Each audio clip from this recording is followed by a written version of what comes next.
तो दोस्तों स्वागत है आप सभी का अबू धाबी टी10 लीग की एक नई वीडियो में। और इस वीडियो में हम लोग बात करेंगे Morrisville Samp Army versus Delhi Bulls के बीच अबू धाबी टी10 लीग 2024 का जो दूसरा क्वालिफायर मुकाबला खेला जाएगा इसके बारे में। तो एक तरफ है दोस्तों मॉरिस विली सैम पारमी जो कि शुरू में तो बहुत ही अच्छे फॉर्म में थी, लेकिन अपना पिछला दोनों मुकाबला हार कर आ रही हैं।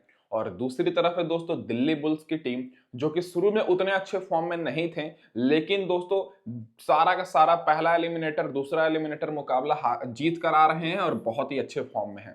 तो इस वीडियो में जानेंगे कि क्या हमें मॉरिस विली सैम पारमे की तरफ से ज्यादा खिलाड़ी को रखना चाहिए अपनी टीम में या फिर दिल्ली बुल्स की तरफ से, और कैप्टन और वाइस कैप्टन दोस्तों टॉस के हिसाब से किसे बनाना चाहिए। तो गौर करिएगा दोस्तों, ये जो मुकाबला है ये दोस्तों आज शाम में 6:30 बजे से खेला जाएगा और इस मुकाबले में जो भी टीम जीतेगी वो दोस्तों डायरेक्ट फाइनल में डेक्कन ग्लैडिएटर से खेलेगी। और वेन्यू की बात करें तो शेख ज़ायद स्टेडियम अबू धाबी में ही होगा। तो डायरेक्ट बात कर लेते हैं दोस्तों इस ग्राउंड के पिच रिपोर्ट के ऊपर।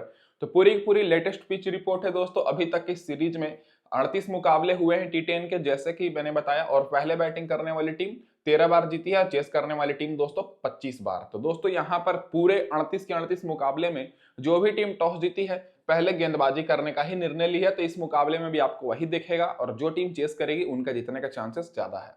एवरेज स्कोर 120 का है और जो कि दर्शाता है कि बैट्समैन को मदद मिलती है। और हाईएस्ट स्कोर दोस्तों यहाँ पर दिल्ली बुल्स का है 158 रन जो कि कल बनाए थे, और लोएस्ट स्कोर यहाँ पर यूपी नवाब्स का है 51 रन का।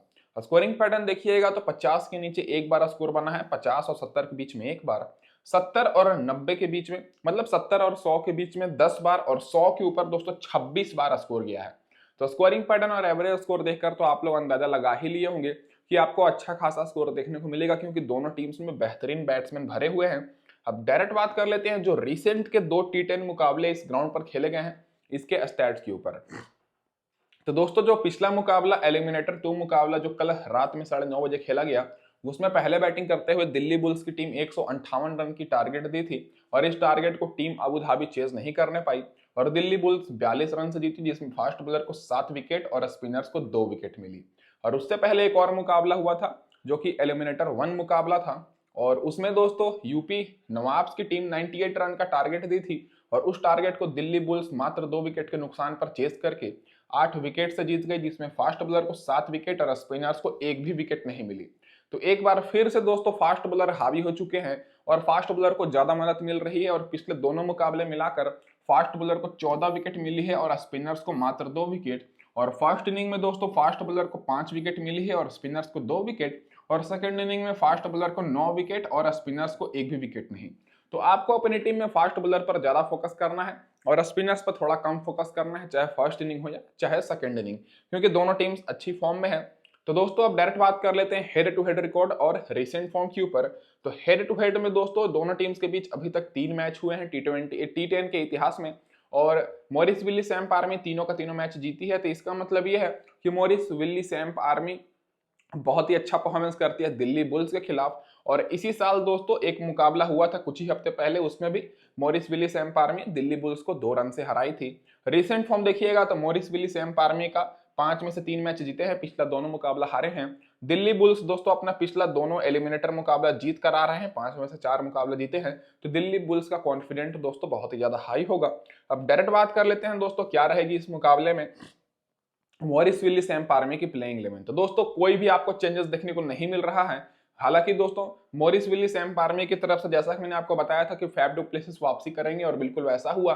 इनके साथ चरित्रा श्रीलंका ओपनिंग करेंगे, फिर एंड्रू गोरस तीसरे नंबर पर आएंगे, फिर जैक टेलर, करीम जन्नत, और पिछले मैच में इमाद वसीम को खिलाया गया क्योंकि जाहिर सी बात है जो अच्छे प्लेयर्स बेंच पर बैठे हैं उनको तो खिलाना पड़ेगा। फिर रोहन मुस्तफा एक बार फिर से बैटिंग करने नीचे आए थे। फिर दोस्तों सरफरुद्दीन अशरफ, इसरू डाना भी पिछले मैच में वापसी किए थे। फिर क्वाइस अहमद, मोहम्मद जाहिद और आमिर हमजा। तो पिछले मैच में 3 बदलाव हुए थे। फैफ डु प्लेसिस वापसी किए थे, उसके साथ इमाद वसीम और इसरू डाना। और जहां तक मुझे लग रहा है कि बिल्कुल परफेक्ट है यही प्लेइंग 11 रहेगी, क्योंकि दोस्तों इस साल की मतलब जितने भी अच्छे खिलाड़ी हैं प्लेइंग 11 में है। पावर प्ले में आपको आमिर हमजा, इसरू डाना बॉलिंग कराते हुए दिखेंगे और आखिरी ओवर में मोहम्मद जाहिद और करीम जन्नत। अब दोस्तों पावर प्ले जो यहाँ पर होता है वो 1 से लेकर 3 ओवर तक रहता है और एक खिलाड़ी मात्र 2 ओवर ही बॉलिंग करा सकता है, ये तो मैं आपको सारा वीडियो में बता रहा हूँ। अब इन सारे खिलाड़ियों के रिसेंट फॉर्म और वीडियो में आगे बढ़ने से पहले मैं अपने भाइयों से ये बोल दूं कि जो भी भाई लोग अभी तक टेलीग्राम चैनल पर ज्वाइन नहीं किए हैं फटाफट से जुड़ जाइए, क्योंकि यहाँ पर आप सभी को टॉस के बाद बिल्कुल फ्री में टीम्स मिलेगी। और केवल इस मैच की टीम नहीं दोस्तों, सारे मैचेस की टीम मिलेगी जितने मैचेस होते हैं। और बहुत सारे लोग जुड़ चुके हैं, देख ही सकते हैं। और आप लोग को क्या करना है, लिंक डिस्क्रिप्शन में है, लिंक पर क्लिक करना है, फटाफट से जुड़ जाना है। और चैनल पर भी पहली बार आए हैं तो सब्सक्राइब करके जाइएगा, नोटिफिकेशन बेल को जरूर ऑन करिएगा दोस्तों, ताकि आपको सबसे पहले अपडेट्स मिले, क्योंकि हमारे चैनल पर सारे मैचेस के सबसे पहले वीडियो अपलोड होते हैं। अब इसके बाद डायरेक्ट बात कर लेते हैं दोस्तों यहाँ पर सारे खिलाड़ियों की रिसेंट फॉर्म के ऊपर। तो सबसे पहले ओपनर की बात कर ले तो फैफ डु प्लेसिस पिछले मुकाबले में ओपनिंग किए थे और दोस्तों 21 रन की पारी खेले थे। तो आप लोग सोच रहे हैं कि 21 रन तो बहुत ही कम है, लेकिन ऐसा नहीं है, ये रन आउट हो गए थे। अगर रन आउट नहीं होते तो आपको और भी लंबा चौड़ा पारी देखने को मिलता और हो सकता था दोस्तों मैच भी इनकी टीम जीत जाती। फैफ डु प्लेसिस दोस्तों 10 रन बनाए थे, उससे पहले फिर 11 रन, फिर 76 रन और 75 रन की 2 मैच में बेहतरीन पारी खेल चुके हैं। तो आपको पता ही है कि फैफ डु प्लेसिस अच्छे खिलाड़ी हैं, तो इनको तो दोस्तों आपको अपनी टीम में रखना है। बाकी चरित्रा असलंका सब्स्टिट्यूट के तौर पर खेले थे, ओपनिंग किए थे, 1 रन मात्र बनाने पाए थे, उससे पहले 4 रन 8 रन। और इस सीरीज में इनका जो बेस्ट स्कोर है वो दोस्तों 17 रन नॉट आउट और 51 रन का है। इससे पहले भी जितने T10 मैचेस खेले हैं सारे T10 मैचेस में फ्लॉप ही हुए हैं। तो चरित्रा असलंका को आपको अगर लेना है तो ज्यादातर दोस्तों ग्रैंड लीग में ही रखिएगा, स्मॉल लीग के लिए थोड़े से रिस्की ऑप्शन रहेंगे क्योंकि फ्लॉप होने का परसेंटेज ज्यादा है। एंड्रू गोरोस की बात करें जो कि विकेट कीपर है, सेफ ऑप्शन रहेंगे क्योंकि पिछले मुकाबले में 22 रन की पारी खेले, उससे पहले 43 रन 27 रन, फिर 7 रन नॉट आउट, फिर 41 रन नॉट आउट की पारी भी खेल चुके हैं, 24 रन 28 रन। मतलब इस सीरीज में 30-35 रन तो ये बना ही दे रहे हैं, नहीं तो दोस्तों नॉट आउट ही रह रहे हैं। फिलहाल बैटिंग टॉप ऑर्डर में कर रहे हैं तो ये भी सेफ ऑप्शन ही रहेंगे और आपको विकेट कीपर से भी पॉइंट देंगे। अब जैक टेलर की बात करें तो जैक टेलर पिछले मुकाबले में पहले आए थे बैटिंग करने और 25 रन की पारी खेले, लेकिन इनका पूरा सीजन में इनको उतना मौका नहीं मिला। उससे पहले 10 रन 2 रन 8 रन 16 रन ही मात्र बनाने पाए हैं और शुरू में 27 रन नॉट आउट की पारी। तो जैक टेलर को पूरे सीजन मौका नहीं मिला, लेकिन अभी सेकेंड डाउन आ रहे हैं बैटिंग करने, तो अगर इस मुकाबले में भी सेकेंड डाउन बैटिंग करेंगे तो इंपॉर्टेंट हो सकते हैं। तो मैं आपको टेलीग्राम पर अपडेट करूंगा कि इनको आपको लेना है या फिर नहीं और आपको कैसी टीम कॉम्बिनेशन रखनी चाहिए। इसलिए मैं आपको बोल रहा हूँ टेलीग्राम पर जुड़ना जरूरी है, तो लिंक डिस्क्रिप्शन में आप फटाफट से जुड़ जाइएगा। जैक टेलर वैसे दोस्तों इस मुकाबले में अगर मॉरिस विली सैम पार्मे की टीम पहले बैटिंग करती है तब दोस्तों ये इंपॉर्टेंट हो सकते हैं। अब दोस्तों करीम जन्नत की बात करें तो करीम जन्नत उतने इंपॉर्टेंट नहीं रहेंगे, तो इनको आपको इग्नोर करना है क्योंकि पूरे सीजन में दोस्तों इनको मात्र 2 ही विकेट मिली है और शुरू में 2 विकेट लिए थे तो 4 ही विकेट लेने पाए हैं और बैटिंग भी दोस्तों कुछ खास परफॉर्मेंस नहीं की है। पिछले मैच में 5 रन 0 विकेट, फिर 10 रन 3 रन 0 विकेट, तो रिस्की ऑप्शन है, तो करीम जन्नत पर उतना फोकस नहीं करना है। इमाद वसीम भी दोस्तों कुछ खास नहीं किए हैं तो इनके ऊपर भी आपको कम फोकस करना है। पिछले मैच में बॉलिंग से विकेट नहीं मिली और बैटिंग से 9 रन बनाने पाए। उससे पहले कुछ मैच नहीं खेले थे, फिर उससे पहले दोस्तों 12 रन की पारी खेले थे, फिर 1 विकेट 15 रन 1 विकेट, तो अभी तक ये मात्र 2 ही विकेट लेने पाए हैं। तो इनके ऊपर भी आपको कम फोकस करना है और इन दोनों को ज्यादा ग्रैंड लीग में ही रखना है। रोहन मुस्तफा एक बार फिर से बैटिंग करने बहुत ही ज्यादा नीचे आए थे, तो इतना ज्यादा नीचे बैटिंग करने से कोई फायदा है नहीं, तो इनको भी आपको नहीं लेना है। पिछले मैच में ये दोस्तों जब खेले थे पहले तो दोस्तों 13 रन की पारी खेले थे। तो दोस्तों इनके मतलब 3 जो खिलाड़ी हैं, करीम जन्नत, इमाद वसीम और दोस्तों रोहन मुस्तफा, इन 3 खिलाड़ी को या तो बैटिंग ही नहीं मिलने वाली है या फिर दोस्तों बहुत ही कम मौका मिलेगा, तो इन तीनों को आपको ना के बराबर फोकस करना है।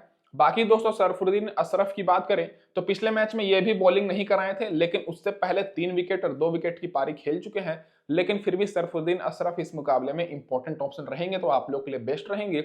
इसरू उडाना दोस्तों मात्र अभी तक इनको 2 ही विकेट मिली है बीच के मैचेस में, बाकी शुरुआत में भी इनको विकेट नहीं मिली थी और पिछले 3 मैच में भी नहीं मिली है, तो इसरू उडाना भी थोड़े रिस्की रहेंगे, लेकिन ग्रैंड लीग में रख सकते हैं क्योंकि तेज गेंदबाज है। क्वाइस अहमद की बात करें तो भले ही पिछले मुकाबले में क्वाइस अहमद को विकेट ना मिली हो, लेकिन उससे पहले 2 विकेट और 1 विकेट ले चुके हैं, तो इनको भी आप लोग ग्रैंड लीग में रख सकते हैं और स्मॉल लीग में भी, क्योंकि दोस्तों सेफ ऑप्शन है। बाकी मोहम्मद जाहिद की बात करें तो पिछले मुकाबले में 2 विकेट मिली है, उससे पहले 1 विकेट और 1 विकेट और 1 विकेट ले चुके हैं। और आमिर हमजा दोस्तों पिछले मैच में विकेट नहीं मिली, लेकिन उससे पहले ये लगातार फॉर्म में थे। तो दोस्तों बॉलिंग में आपको पता ही है कि इनके बॉलर थोड़े से कमजोर हैं, इसीलिए दोस्तों इनकी पिछली टीम मतलब पिछला मुकाबला ये हार करा रहे हैं। तो मोहम्मद जाहिद और आमिर हमजा दोनों में से किसी एक को रख सकते हैं और इसरू उडाना क्वाइस अहमद दोनों में से किसी एक को। ज्यादा आपको फोकस सरफुद्दीन अशरफ करना है जो कि पिछले मैच में बॉलिंग नहीं कराए, लेकिन इस मैच में ज्यादा चांस है कि इनको बॉलिंग मिलेगी। अब जो खिलाड़ी बेंच पर बैठे हैं दोस्तों, अब देखिएगा तो जितने भी कह सकते हैं ना कि मेन खिलाड़ी खेल रहे हैं और जो थोड़े कमजोर खिलाड़ी हैं वो बेंच पर बैठे हैं। शार्जिल खान को पिछले मैच में नहीं खिलाया गया, पूरे सीजन ये ओपनिंग किए थे लेकिन पिछले मैच में नहीं खेले। अगर खेलते हैं तो इंपॉर्टेंट हो सकते हैं क्योंकि तेज खेलते हैं। बाकी दोस्तों अब डायरेक्ट बात कर लेते हैं क्या रहेगी अब इस मुकाबले में दिल्ली बुल्स की प्लेइंग 11। तो दोस्तों दिल्ली बुल्स की तरफ से एलिमिनेटर 1 और एलिमिनेटर 2 और उससे भी पहले केवल सेम प्लेइंग 11 थी, केवल बैटिंग ऑर्डर थोड़ा सा ऊपर नीचे हो रही है। तो आपको दोस्तों प्लेइंग 11 क्या रहेगी चलिए डिस्कस कर लेते हैं। तो टॉम बेंथोन के साथ जेम्स वाइन्स ओपनिंग करेंगे, फिर रोमन पोयल तीसरे नंबर पर कप्तान आएंगे, फिर टीम डेविड निखिल चौधरी, सदाब खान, सलमान इरशाद, फैबल एलन, फिर सैमुअल कुक, मोहम्मद रोहित खान, मोहम्मद इकबाल भुट्टा, फिर दोस्तों आखिरी में फैजल फारूकी। पिछले मैच में जेम्स वाइन्स सब्स्टिट्यूट के तौर पर खेले थे, ओपनिंग करेंगे और फैजल फारूकी भी मतलब सब्स्टिट्यूट ही रहेंगे, जैसा भी होगा ऊपर नीचे। बाकी पावर प्ले में आपको Fazal Farooqi, Samuel Cook bowling कराते दिखेंगे 1 से लेकर 3 ओवर तक, और आखिरी ओवर में सैमुअल कुक और सलमान इरशाद बॉलिंग कराएंगे। अब इन सारे खिलाड़ियों का रिसेंट फॉर्म डिस्कस करिएगा तो इनका रिसेंट फॉर्म दोस्तों मॉरिस विली सैम पार्मी के खिलाड़ियों से बहुत ही ज्यादा बेहतर है। इनके बॉलर्स भी अच्छे फॉर्म में हैं और इनके खास करके टॉप ऑर्डर के बैट्समैन जो कि पिछले मुकाबले में 158 रन की पारी लगाकर आ रहे हैं। तो जेम्स वाइन्स पिछले मैच में 37 रन की पारी खेले थे, उससे पहले 1 रन, फिर दोस्तों शुरू से देखिएगा तो 27 run, 22 run, 27 run, 42 run, 30 run, 20 run, तो मतलब पूरे सीजन इनका परफॉर्मेंस बहुत ही बेहतर रहा है। और टॉम बेंथोन के बारे में मैंने आपको पिछली वीडियो में साफ साफ कल कहा था कि इंपॉर्टेंट रहेंगे और हमारे ग्रैंड लीग में कप्तान भी थे।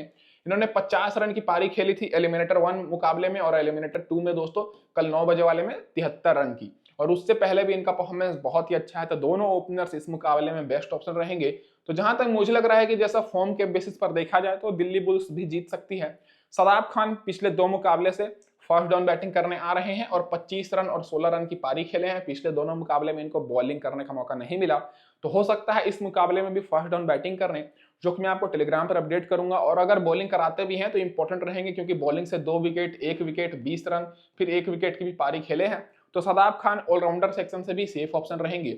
अब बात आ जाती है रोमन पोयल के ऊपर। तो दोस्तों रोमन पोयल थोड़े से रिस्की ऑप्शन रहेंगे। भले ही दोस्तों पिछले दोनों मुकाबले में 20 रन नॉट आउट और 14 रन नॉट आउट की पारी खेले हैं, लेकिन उससे पहले 3 मुकाबले में फ्लॉप हुए थे। शुरू में एक मैच में 58 रन की पारी खेले थे। तो रोमन पोयल केवल तभी आप लोग के लिए इंपॉर्टेंट रहेंगे जब दिल्ली बुल्स की टीम पहले बैटिंग करे, नहीं तो चेस करते समय ड्रॉप कर सकते हैं। टीम डेविड भी दोस्तों पहले बैटिंग करते समय इंपॉर्टेंट रहेंगे क्योंकि पहले बैटिंग करते समय ये 30 रन बनाए थे, आप सभी को याद होगा। बाकी दोस्तों चेस करते समय इनका कुछ खास रिकॉर्ड नहीं था। बाकी दोस्तों देखा जाए तो दोस्तों टीम डेविड और रोमन पोयल दोनों में से आप किसी एक को ही रखिएगा, या तो रोमन पोयल या फिर टीम डेविड, दोनों को लेने से कोई फायदा नहीं है।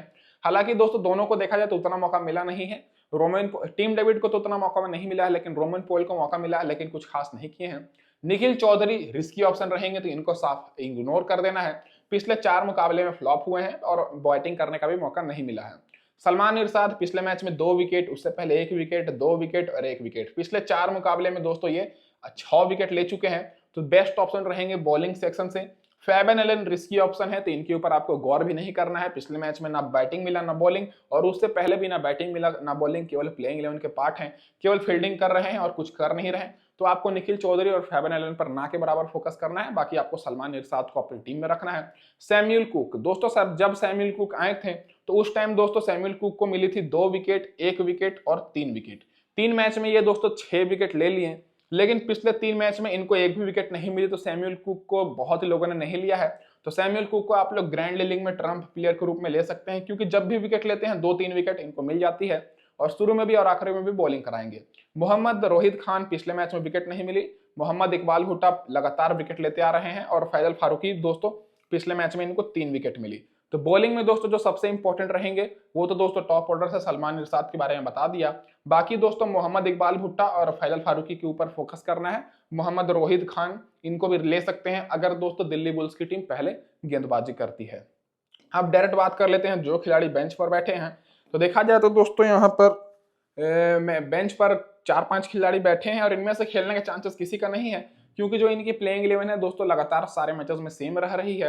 अब डायरेक्ट बात कर लेते हैं टीम कॉम्बिनेशन के ऊपर। तो हमेशा की तरह इस वीडियो में भी आपको 2 प्रकार से टीम मिलेगी।